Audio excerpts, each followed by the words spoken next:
The Royal Marines I joined when I was 17. They either make you quit or they really make you humble and they build you back up. I got a criminal record when I was on a night out. Before I went into the courtroom, the lawyer said to me, by the way, we're probably looking here at a short prison sentence. At the time, I didn't have a job, so I was chopping logs, about 20 pounds a day. I'm like, man, what have I done with my life now? I had to be tested, had to be pushed. Inside, I knew I had something, had to find out. The person who I believe I am, I need to find out if that's true or not. There was times where, this is it for me. It's better to stop and rest than it is to completely quit. The person you want to become, the reason that it takes so long is because we have to go through the challenges, we have to go through the adversity, the setbacks, which builds us into the character who's worthy to stay in this position. Welcome back to Shredify Podcast.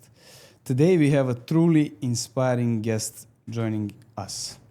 For me, he's a powerhouse of dedication, hard work, a true testament to what it means when you pursue and chase your goals, your dreams.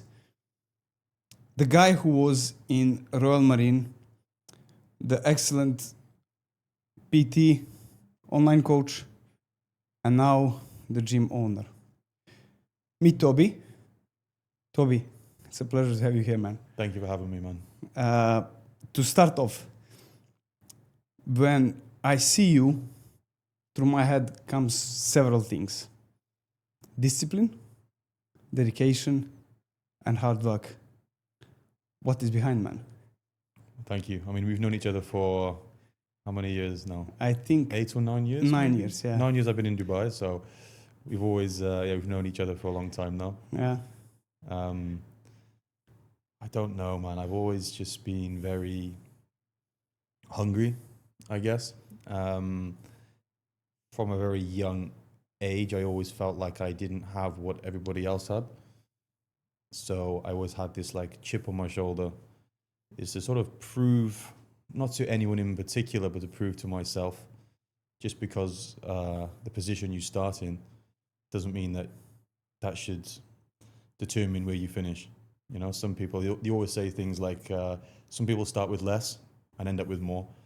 And I kind of always wanted to be one of those people. I didn't want to let my situation or my upbringing or surroundings determine what I can do and what I can't do. So I've just always had that kind of hunger, kind of fuck you a little bit, but not to anybody, just to myself. And I think that's where it stems from, yeah. Is that something what comes from Royal Marines, man? It's for me is like just insane that you had this part of your life when you. So I think the Royal Marines brings it out of you, but you have to have it to start with. You know, I joined when I was 17. Before that, I was working in Burger King. I would run to Burger King. I would do my shift every hour on the hour. I would go in the disabled bathroom, do like maximum amount of push-ups. Then I'd do my like 8-hour shift, run home, and then I would do my training. And I did this for about 12 months before I joined. So I had to have that in me anyway. And once you join the Marines, then you kind of get broken down. So you go in, everyone's got like a little bit of ego. Everyone's, you know, thinks that they're the fittest, the strongest, the toughest. And they go in and they kind of like, they either make you quit or they really make you humble and they build you back up from there. So I guess for me, I always had it in me. And then when I got into the Marines then, and again, I joined quite young, 17. A lot of the guys I was with were sort of mid-20s. They were already tougher, fitter, stronger than me, and I wasn't used to that. So I had to work extra hard to get to that level. But if I didn't have it in me, I think I would have never been able to join. So it magnified it for me. Makes sense. As you said at the beginning, you had quite tough youth, right? I think this is somewhere the key for success. And I think this hunger, which we inherit when we are young, it's something what is a great driver when you get through life. Yeah. As you said, like you were working each hour an hour and going to the bathroom and doing the push-ups. It's just like I'm not surprised why you reached where you are today, Mm. because this is something that's really inspiring for people who are, for me, my first time heard from you these things. Mm. And what made you join Royal Marines? What was the trigger? So at the time, I didn't know. At the time, I didn't really know what it was. It was just something that I had, like, again, I had this like burning desire, energy in me that I thought I can't go and do a job like on a building site every day. I have to be pushed. I have to find out who I am. The people around me, nobody really inspired me. Where I was growing up, I wasn't inspired. I didn't want to do what everybody else did. I went to college for one day or half a day to do electrical engineering. I thought, okay, this is what I'm going to do, because everyone around me, electrician, plumber, builder. So, okay, this is what I will do. I went there for half a day. I sat in the class. I looked around at everybody in the class, the tutor. I just thought, it's like, this is not. I didn't fit in with these people. I went to KFC at lunchtime with my friend. Sat in KFC. I said, "Fuck this, man! I'm not going back." He's like, "Bro, it's been 2 hours. Give it time." I said, "No, I'm not doing it." The next day, I got a train into the city by me, and I signed up to be in the Royal Marines. For me, I had to be tested, had to be pushed, and I think a big thing, especially as men, is we like to think we're a certain way, right? We like to think every man thinks that we're tough or smart, whatever. I had to find out if that's who I thought I was inside. Even though I was quite small and skinny as a kid, inside I knew I had something, and I had to know if it was real. I couldn't sleep at night thinking like, oh, I think I can push myself. I had to find out, like, the person who I believe I am, I need to find out if that's true or not. So they helped me find out. Yeah, obviously. For me, it's quite inspiring. You started at Royal Marine, and then you came to Dubai. And as I know, correct me if I'm wrong, at first you were competing in physique, classic physique. What was it? Like men's physique, men's fitness physique, model yeah. kind And of then classes. Yeah. I just seen that you are doing. I've seen that you are doing the ultramarathons, and then running on 50 degrees. Mm. And I was like, what the hell this guy is doing? And and then recently, as I got back to Dubai, told me, I'm opening the gym, and I was like, wow, there must be something inside that makes you do the things that ordinary people are just able to see. Yeah, I don't think I'm different in any way. I think for me, I'm okay to fail at something. I'm okay to try 100% and then fail and then learn from that. I think with a lot of people is they're so scared to try 100% because if you fail and you've given 100%, there's no excuse. You can't say, oh, it was because of this, because of that. You gave everything and you failed.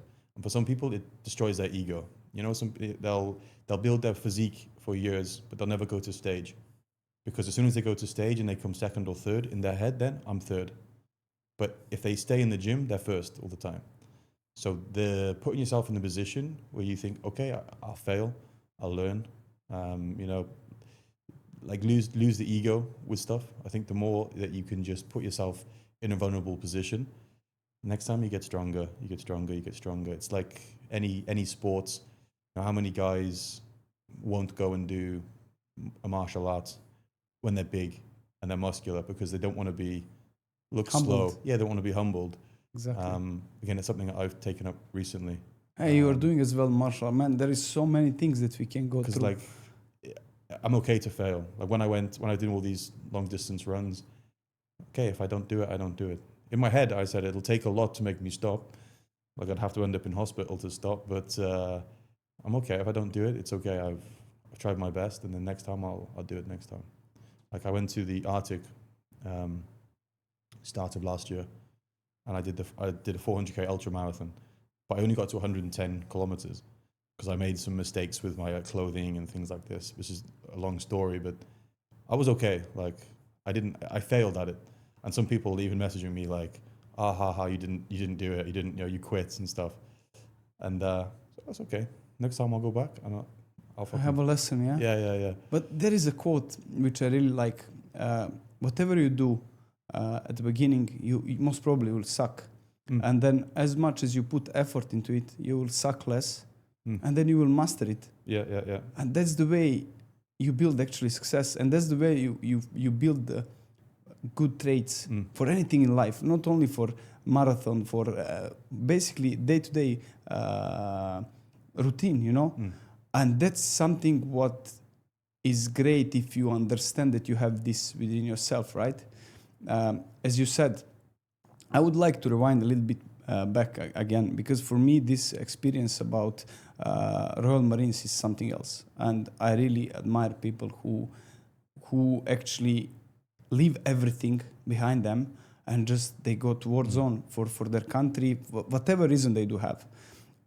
For me, what lesson you have learned from Royal Marines, and is that something what helped you through life in Dubai? Through you've been traveling a lot as well. You've been trying many things. So if you can share with the audience, I think it's quite interesting.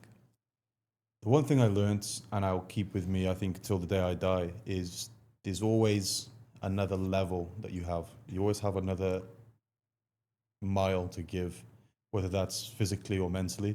When you think you're done, sometimes with anything in life, give it a minute, give it an hour, give it a week, but don't necessarily have to quit at it.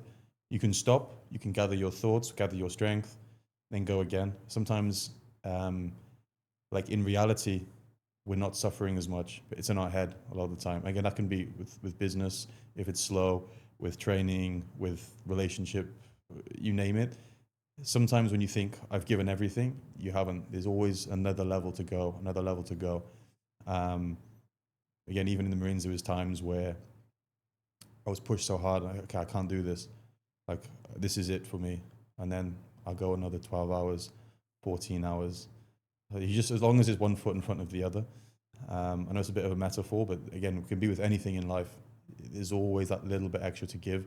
Even if you can't give it at that second, wait a minute, wait an hour, wait a week, and then push a little bit. It's better to stop and rest than it is to completely quit and then you're out of the game, right? So, makes sense. Inspiring, man. I would like to move on. You came to Dubai 8 years ago, right? 9 now. I think. 9, exactly. Okay, almost a decade. Yeah, Dubai has been changed since we came till day to day. What made you come to Dubai? Well, I actually come to Dubai more or less because I got in trouble in the UK. What trouble, if you don't mind? So when I left the Marines, I went on to do. I left the Marines to go and do like sort of more private security and stuff like this. I ended up getting a criminal record once I'd been out of the. So I wasn't even out of the Marines. I was in my leaving period. So I've already left. I've already signed, and then I had to do a certain amount of months before I could officially leave. I got a criminal record when I was on a night out. Got into a big bar fight, which wasn't rare. That happened quite a lot. Got in a bar fight anyway, and then got arrested. Nearly went to prison for it. Was very close to going to prison. My lawyer said to me that before I went into the courtroom, he said, "Oh, by the way, we're probably looking here at a short prison sentence." I was just 22. I was just trying to get my life on track after leaving the Marines. Okay, fuck. So went in. The judge was understanding. He said, "You've just served 5 years as a Royal Marine. You're a young man trying to get your life back on track." He's like, "I think a short prison sentence wouldn't help you. He wouldn't teach you discipline. You've already got this." He said, "I think what you need is a second chance. I think you need a warning. And this is your warning to get your life back on track. Use what you've learned in the military in civilian life. Don't go down this route." He's like, I think if I send you down this route, it'll be worse for you." So I had a good judge, luckily. Not a very good lawyer, but I had a good judge. So yeah, and then I couldn't do what I wanted to do for 2 years. Couldn't get a license. So then I thought, fuck, what am I going to do? So what I was good at was fitness training. So I studied studied my personal training course. And at the time, I didn't have a job, so I was chopping logs for 100 dirhams or about £20 a day. And they're like chopping wood on this farm. I'm like, man, what have I done with my life now? Got my personal training qualification after a couple of months of going to this college, I guess. And then I was PTing like a little bit, driving around, PTing people in their homes and things like this, very, very basic stuff. And then from there, a guy I knew from the Marines said, "Oh, I'm out in Dubai. I'm personal training. It's a good opportunity. It's like, it's always sunny. People have money and people are obsessed with health and fitness." Okay, done. He's like, "But only thing is I need you in 5 weeks." So I had my house, my car, my girlfriend at the time. So I said, okay, I sold everything. Sold everything. Sort of split up with the girlfriend, more or less. I just moved out here. Paid I think it was 3K for my room for the month. After my flights, then I had 1,000 dirhams left. And I was like, okay, fresh start in Dubai. So I had 1,000 dirhams in my pocket to make it work. So I was almost the same. Yeah, back in 2016. Same. I came the same year. But I think Dubai has been changed a lot. Saying that, I wouldn't go further from fitness because I think this is where our expertise is. When it comes to fitness, many people, they want to see the change in physique. What is your opinion on people who are willing to change but they don't have the right habits, traits, and they're prone to quit? I've seen many of them here in Dubai, and that's something that is really that they would start everything within a week to have a willpower, now or never, and then just disappears. So I've said this before. If you are trying to build a physique or fitness like yourself and me, and you don't enjoy it, you'll never do it. Somebody that doesn't wake up in the morning and look forward to training and eating the right food, they'll never, ever do it like we can do it.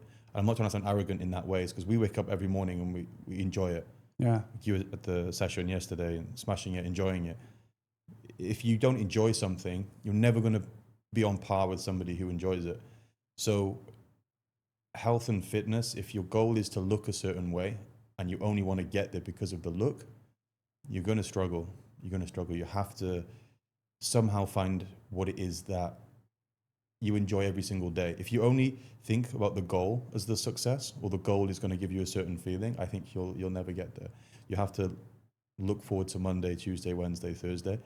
And if that's going in the gym, lifting static weights from A to B, many people don't find that exciting. So then it comes down to finding a sport, finding a hobby that can also change your physique. I just think people lose the touch with it's everyday successful feeling. Not when I get to this point and I have a six pack, I'm going to feel success. Yeah, they search for results. They don't actually search for the journey. Yeah. Which is ultimately the point. Why do I train? Because I want to feel great. And the feeling after training is something that you have to feel. And if you don't feel, you should ask yourself, what do I do wrong? Like 18 years now I've been training. I'm looking forward to training tomorrow. And that's been like that my whole life. And there's no secret. It's just what I enjoy. If somebody enjoys painting, I'm not going to wake up tomorrow and feel the same excitement to paint as them. So then I can never expect to be as good as painter as them. It'll never happen. They're doing it out of pure love and passion for it. I'm doing it through discipline. And I think when you're doing something strictly only through discipline, the closest opportunity to make you quit, a holiday, I felt sick, money's a bit tight this month, I can't afford my gym membership, you'll quit because you found a justification. And yourself and me and people like us will put everything aside to go to the gym and train. So you can't compare yourself to somebody who who loves it and obsesses about it, I think. Yeah, makes sense. When it comes to that, how do you maintain dedication and hard work when faced with obstacles and setbacks?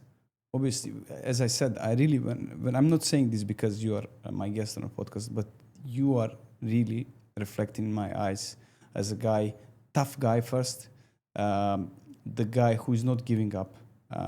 As you said till now, you justify everything that I think, and even you are adding, I would say, cookies on and on. So, how do you maintain dedication and hard work when faced with obstacles or setbacks? Obviously, all of us, we had some kind of setbacks in life, right?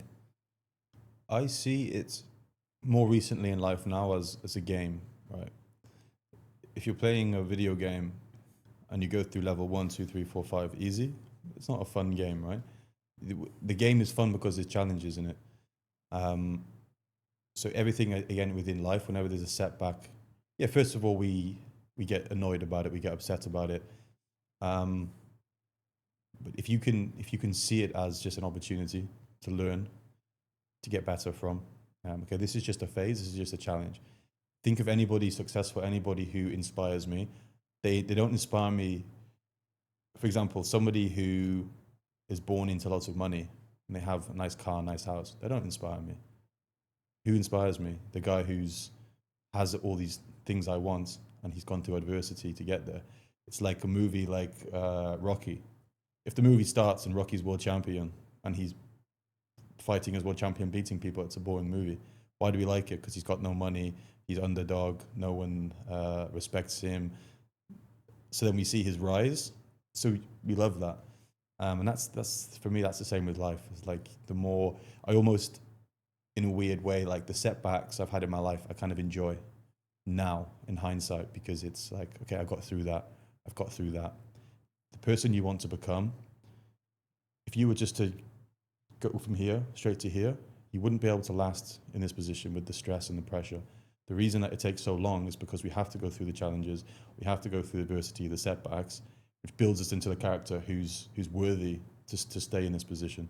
You can't just take somebody and put them there. You couldn't take somebody who's never had a job and put them as a CEO. They'd fail. There'd be too much pressure. They wouldn't be able to handle it. Wouldn't be able to problem solve. So the person that builds up through all these challenges and setbacks, it's building them slowly every day. Makes sense, yeah, man. Really makes sense. You said something about fear earlier, and I just want to add. Do you think that fear that we have, it's illusion?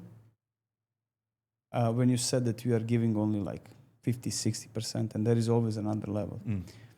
Do you think that people are having the limits in their own heads actually, which are not existing actually? 100% yes. But I think, without sounding too cliche, like the limits that we have mostly are determined by the people around us. So if you grow up around people who limit you and tell you what you can do and what you can't do, like as a kid, like, oh, I want to be an astronaut, I want to be a Formula One driver, I want to be a heavyweight champion of the world when you're a kid. Because no one tells you can't do that as a kid, right? And as you get a little bit older, you start realizing that, oh, I can't actually do this, or my genetics or my upbringing or my education will stop me from doing this. I think the people who go very, very far, they never really grow up. They still have that delusion as you have when you're a child. You know, I can do what I want. So I think it's very important, the people who are around you. I've had people, say to me like, oh, you won't be able to do this and that. No, based off your experience and as you are as a person, if you put yourself in my body, you wouldn't do that. But people will tell you straight away, like, oh, what's possible, what isn't possible. Especially people who are not having what you want. Yeah, but you're not me, so how can you tell me this? Like, oh, even like the runs and the stuff I did. Oh, you need to train for months for this. No, you would have to train for months for this, because that's what they believe. Me, oh no, it's okay. Like, yeah, it's gonna hurt, but I'm okay. Like, I'm accepting of that. Yeah. So, the limits, I think, they're in our head, but they're put there by somebody else. Slowly, TV, social media, friends, family.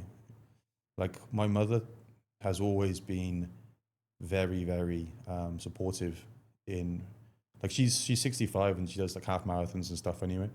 And honestly, she doesn't train much for them. She should, but she doesn't. It annoys me, but she doesn't. She'll just go and do it. And she'll like struggle the whole way through. But even when growing up, she was always, yeah, you can do this, you can do that. It's no problem. Like, oh, just get on with it kind of thing. So I always had that belief in me that that's fine. Just get on with it. So I think as long as you've got someone as you're growing up or friends and family who just believe in you, it's a big difference. It's something really good to get from, right? Mother, father, you name. In your case, mother, which is really impressive. Yeah? As you said, she's 65 and doing marathons, man. Well, half marathons. Still like. I won't let her do a full marathon. Still, I mean, impressive to be honest. The other thing that I would like to touch, and it's quite often questioned on podcasts. Do you think being unfit and fat is a choice? Yes.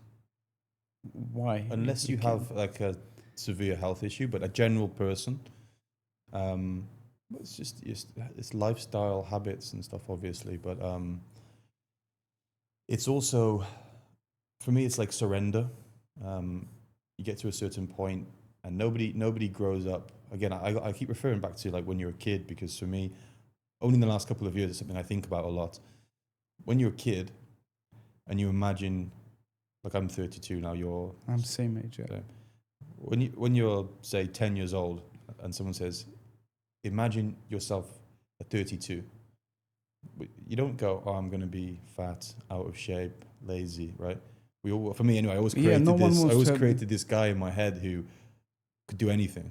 That's what when I'm older, I'll be able to do this. So then, why do we lose track of that? Why do we then slowly become or surrender to being out of shape, being unhappy, being unhealthy? Because that was never the goal when you were a kid. But then life throws curveballs at you. But you can always afford to walk. You can always afford to eat less food. You can always afford to make healthier choices. I'm not saying everyone can, go out and eat organic meat every single day, but you can always have time and money to save food. I think it's just something that people fall into and use that as a excuse, and also like a crutch, something to fall back on, comfort eating, because they haven't found a way to actually make themselves feel good. And something I said to a lot of clients, like when I was doing more online coaching, was as soon as you replace the feeling you get from food with training, like it'll be so much easier for you. Because right now, like people want to eat for comfort, to get the feeling of happiness, and they don't get that from training. I said, you won't get that in 1 week. You might get that it might take a year, but at some point you'll start replacing the feeling of food with the feeling of training, and everything will just fall into place. It's so much easier for you. It takes 3 weeks to create healthy habits, I think. And most of the people, they quit after a week or two as soon as they don't see results. There's no results. And it's impossible to see initial results within 10 days. I said, like, if you see yourself in the mirror today and you go and look at yourself tomorrow, would you see the change? Even if you starve for 24 hours straight? No. It's time. You need a patient. You need to wait. You need to work. You need to show off. And then people, they're buzzing on social media is full of shit. Let's be realistic. And I think influencers are misleading the newbies in fitness industry. I think people are just under the illusion that stuff happens so quickly, because everything is like, I'm not trying to sound like an old man, but everything now is quick, right? We don't wait for anything anymore. The only thing still you have to wait for is changing your physique. You cannot buy that. So that's why people struggle, because most things you just throw money at it and it'll happen quickly for you. But this is something that doesn't happen. And to me, like, I almost get to the point where I'm irritated again. Like, you've probably been training, like I've been training since I was 14. I'm sure you have as well. Yeah. So when people are, how can I like look like this? I'm like, bro, like I've been training for 18 years. Granted, I was training wrong for a lot of time, but think about 5 years. You know, if someone says, "Oh, I want to make lots of money through business," they don't go, "How long will it take?" "Oh, 4 months." Okay, yeah, just take this, and in 4 months you'll have a good. No, it doesn't work like that, and people know that. That's why people don't start stuff, because they're not patient with it. With the physique, it's like, okay, so I'll get a PT, I'll get a diet plan, and I'll take X, Y, and Z hormones, and then what, in 4 months I'll look like this guy. It doesn't work like that. Do you get this a lot? I believe you do. I want to look like you, but they don't see what is behind. Right? Yeah. The suffering, the saying no to the certain things all of the time. They don't see that. They just see great physique, but they don't see the grind behind. Yeah. And that's something what me, who I believe that I work hard, I can see that, and I can relate to this, and I can say, wow, this guy is just like, man, as I said, when I see you, I know tough guy, dedication, all this stuff. But as I said, when they come to you, they say like, I want to look like you. What is your answer on that? Are you polite? I used to be more polite. Now, no. Now I'll just say, look, you'll never look like me, but you may look the best version of yourself. And I'll just say, like, I've dedicated my life to this. This is not, again, not trying to sound beheaded, but I'm not an amateur at what I do.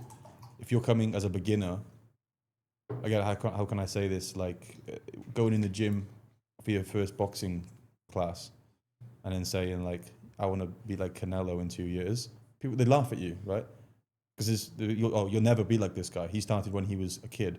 But then when it's a physique, for some reason, people don't respect it as much. Like, yeah, I just want to look like you. Maybe not quite as big, maybe like 80% of you.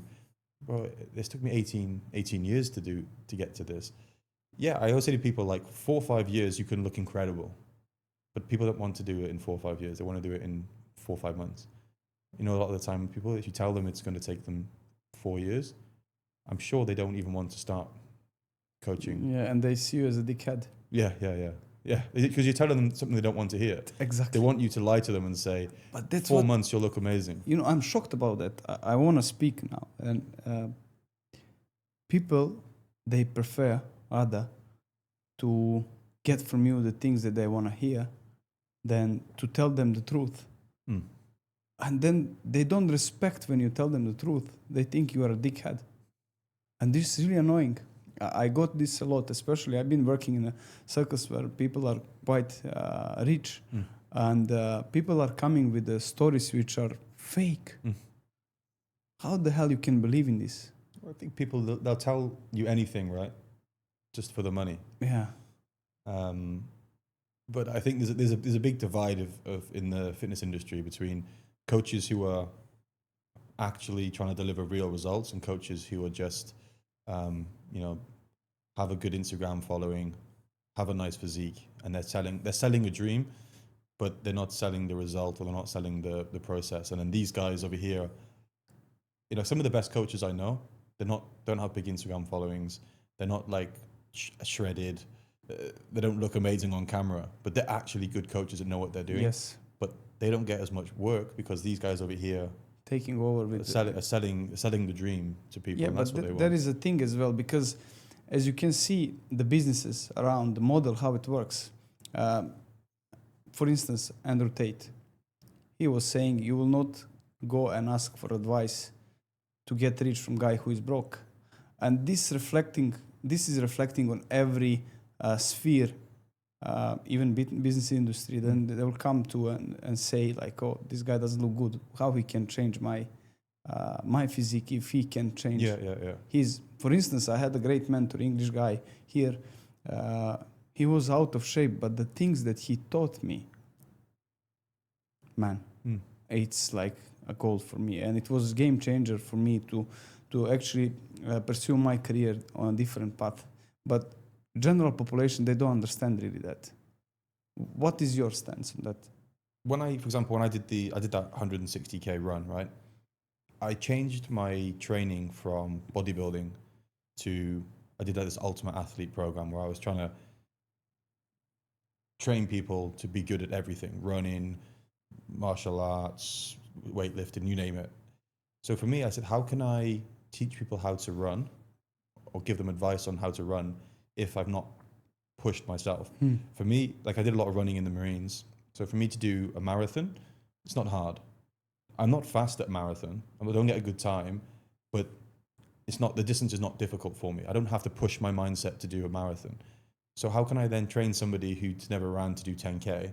I've got to relate with them, right? What goes through their mind. So when I did the 160K, for me, I had to then push myself. So even though for me 160K is a long distance, for someone over here, maybe 16K is a long distance. So I have to understand, okay, what is this person going through? So I need to put myself in that position, so I can relate with them. And for me, if I'm going to hire somebody to coach me, they've had to have gone through what it is. Process. Yeah. So if somebody is a coach and they're out of shape, or they don't have the physique that I want, they have to have a track history of they've been there and done it themselves. Even if it was years ago and now they're not in that shape, or at least maybe they've not achieved the physique I want because genetically they're not as gifted genetically. But as long as they've pushed through that and they've applied themselves and they've gone through that mental kind of process, then for me that's all that matters. Like the coaches I've had training me, they haven't had better physiques than me, but they've taught me a lot. But they've also been there and done it when they were younger. So it kind of they can reflect back on the mistakes they've made and guide me away from those mistakes. Actually, you're buying experience, like Exactly, yeah. just to get the things which not to do on fast and make the journey as fast as possible. Because like if you go on your own, most probably you'll make several mistakes. Exactly. And this costs time. Yeah. So you're essentially paying to avoid the mistakes, right? But then you see a lot of young guys coaching and they have a nice physique, but they've built that physique very quickly and they've gone from nothing to being big. And you and I both know like the shortcuts people take in bodybuilding to grow their physique. Then I don't think the knowledge is there still.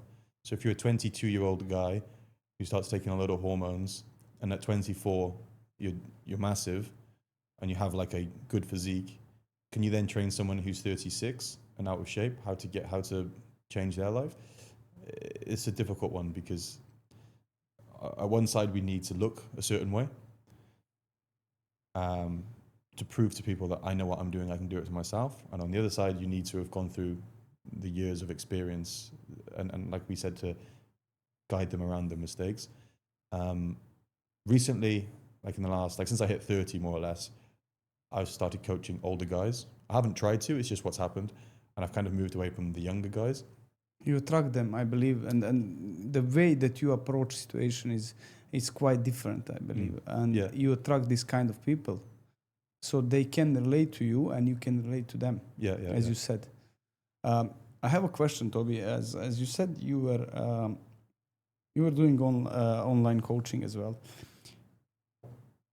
Correct me if I'm wrong, but I think that online coaching and actual personal training are two different professions. Completely different. What is your opinion on that? Personal training, I believe you have to be better with your people skills. You have to know when someone walks in the room on Monday and then they walk in the gym on Friday, you have to be able to pick up on their mood. So for a lot of times, like you can plan a session with someone. So you want to train somebody, okay, we're going to do a hard leg session. You see them walk in and you see they've not got that energy today and you think, am I going to be able to push that person through a hard leg session? Social intelligence. Yeah, exactly. Yeah. You have to be like aware of So I feel like to be a very good coach in person, you need to actually be able to read people and pick up on people.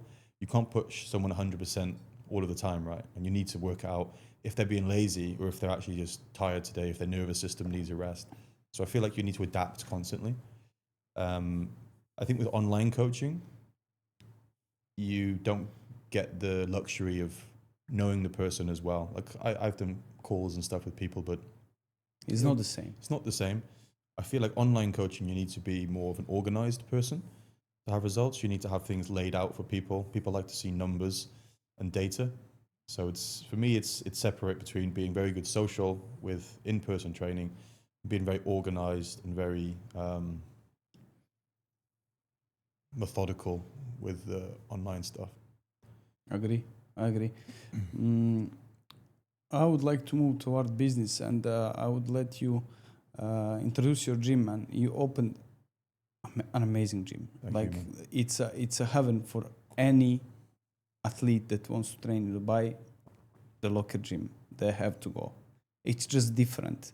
I've never seen something like that. I've been traveling quite a lot, but can you tell people where they can find you and where they can find gym and what your gym offers actually? Yeah, so the locker has been open for 2 weeks now. Had a really, really good feedback, really good results straight away. So everyone's really happy with it. It's here in Dubai in Al Quoz 4, just off Sakim. The locker, I try to put everything into the locker that I felt was missing in gyms.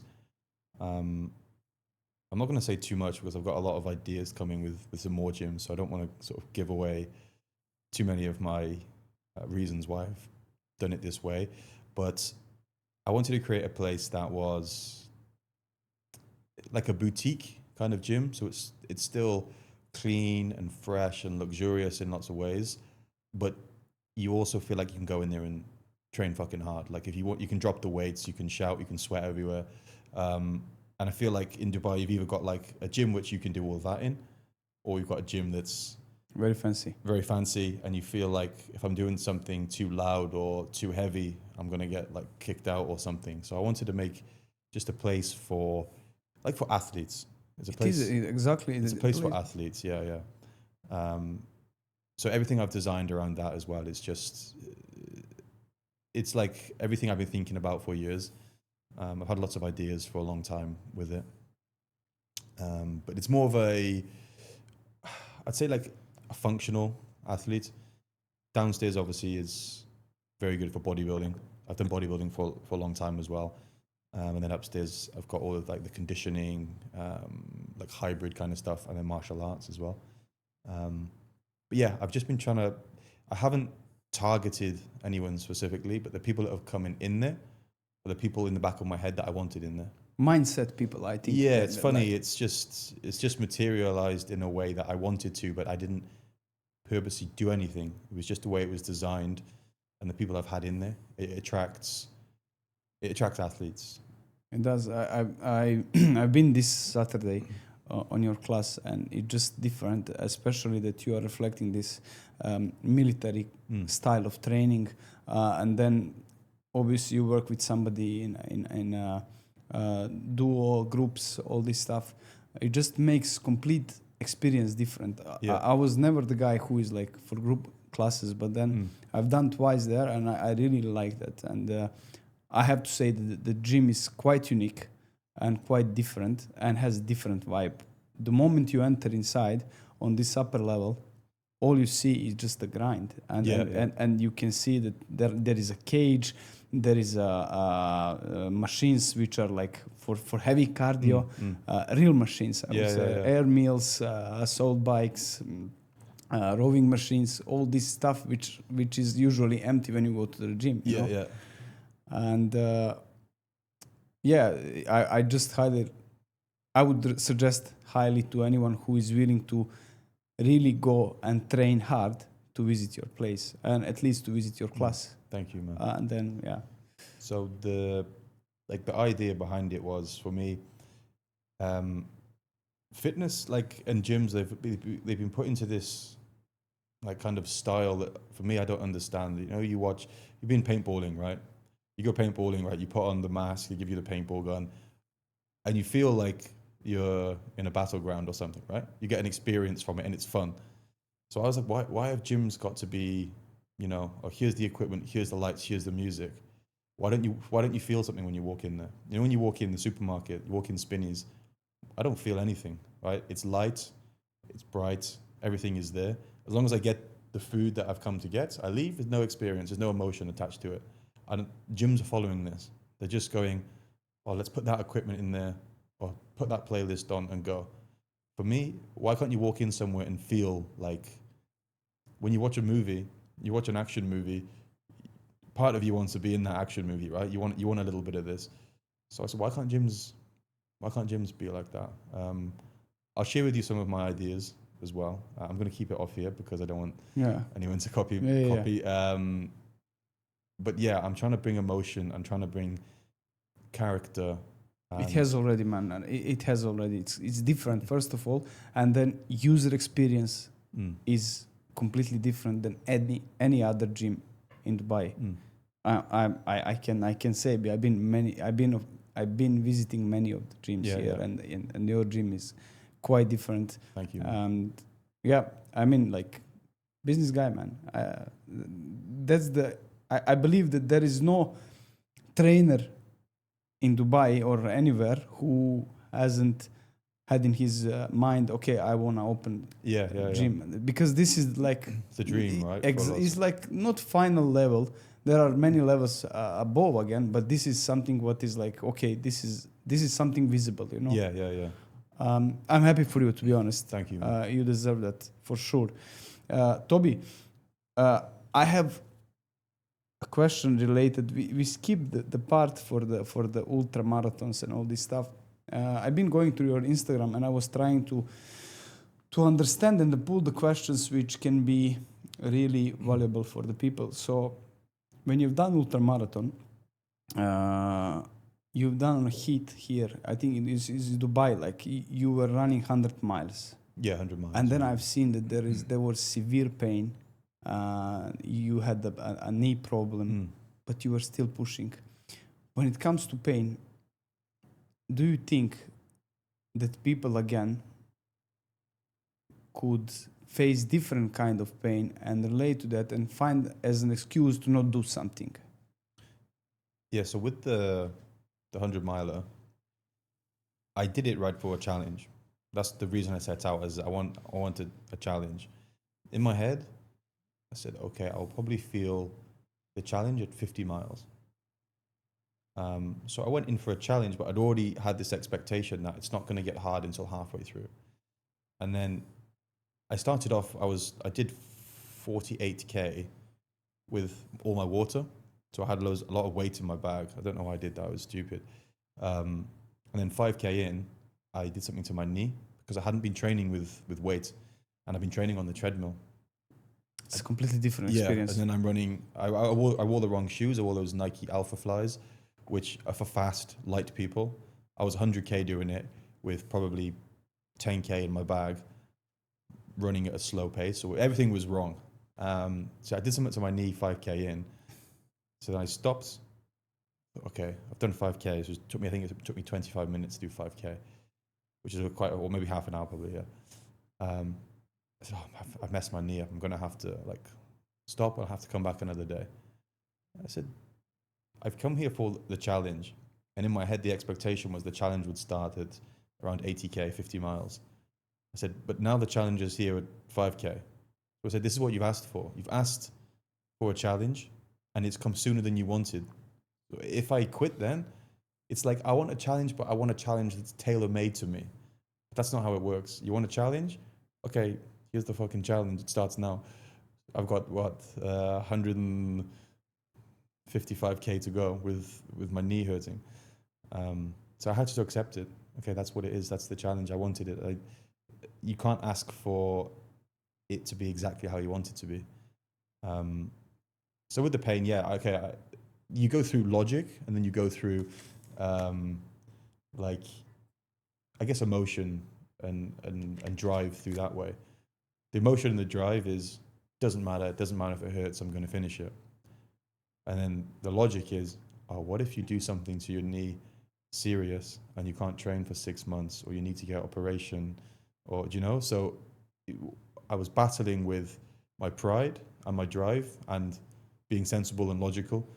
I think there's a fine line, and it's a difficult one to understand person to person. If you have a very, very big goal, you need to put logic and being sensible to one side. have to just go with your drive, your desire, and things like that. Like we spoke about earlier, is people find the nearest excuse to stop. People, it's not the pain that people stop from; it's the fear of what the pain will do.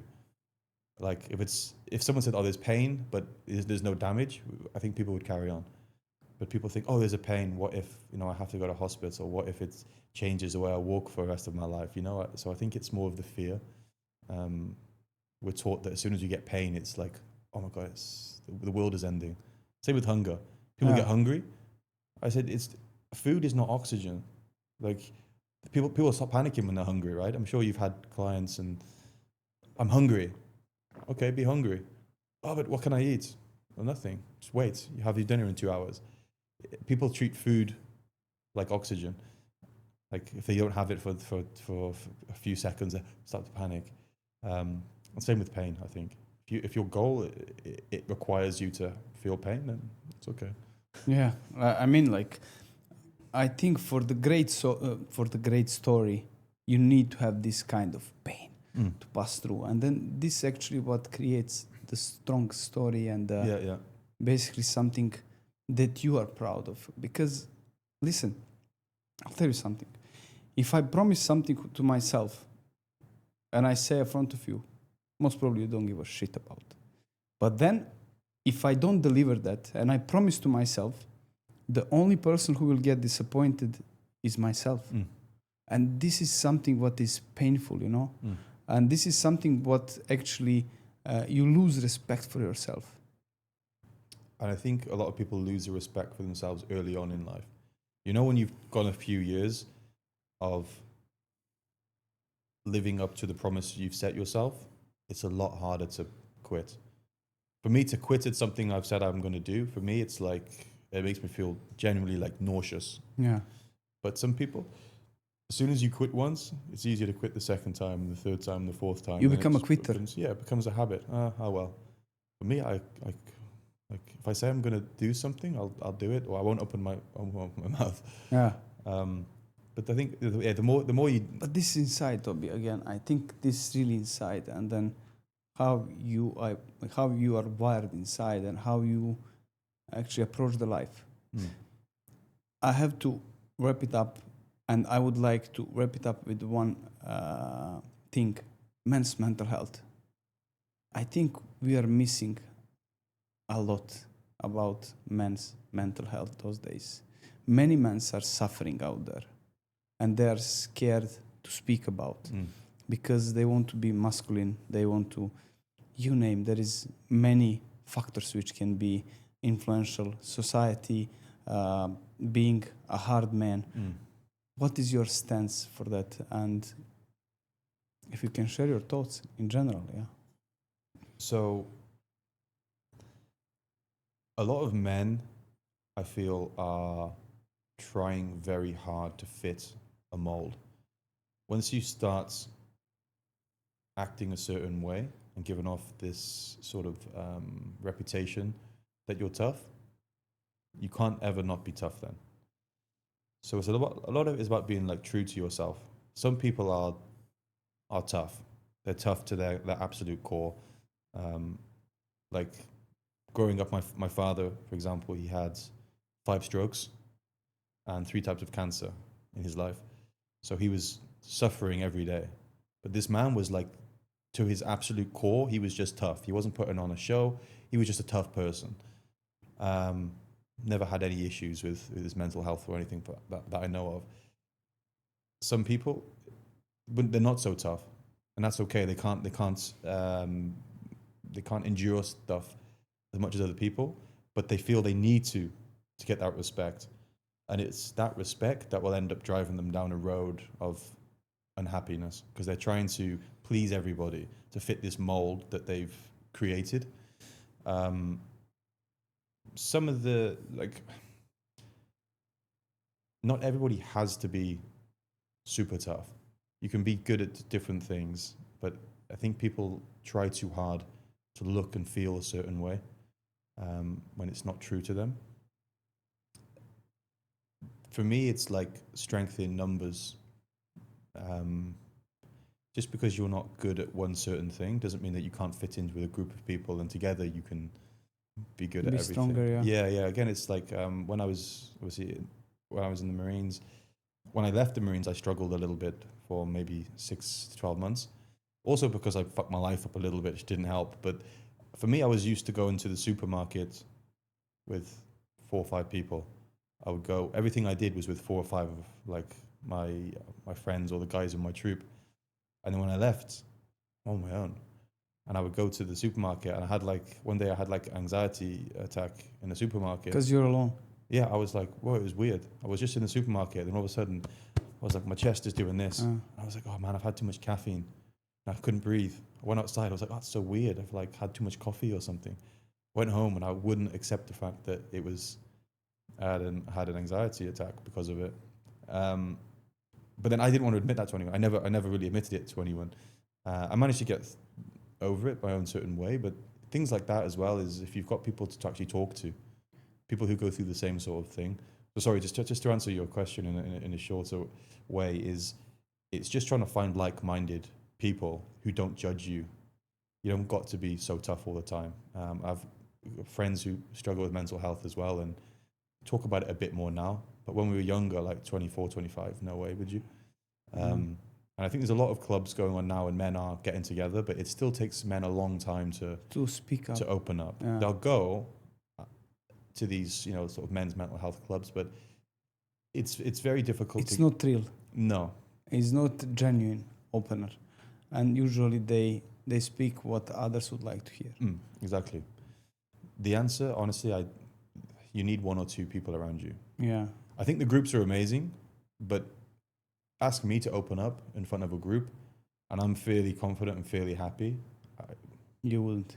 I wouldn't want to. Yeah, but as well, I think it's important to have a person who is actually a listener, who will listen to. How many times you spoke with a person and you just went through conversation, you have no clue what he was speaking about. And I think it's very important to find the good listeners, to people who are actually supportive and who will give you a right feedback. And then according to that, you can go through the pain and the things that you're suffering with. Toby, can you tell people where they can find you? Because your Instagram is inspiring and you are sharing so many things like the way you train, hardcore, motivational stuff, your gym. So is there any other platform where people can find you? Just Instagram, yeah, which is Toby_Richter. Yeah, don't use TikTok or anything like that. All right, man. It's been a pleasure having you here. And I think there is so many things which haven't been said, but that means that we have to get on a part 2. More or less, thank you. Thank you so much. Thank you, man. Cheers, brother. Thank you.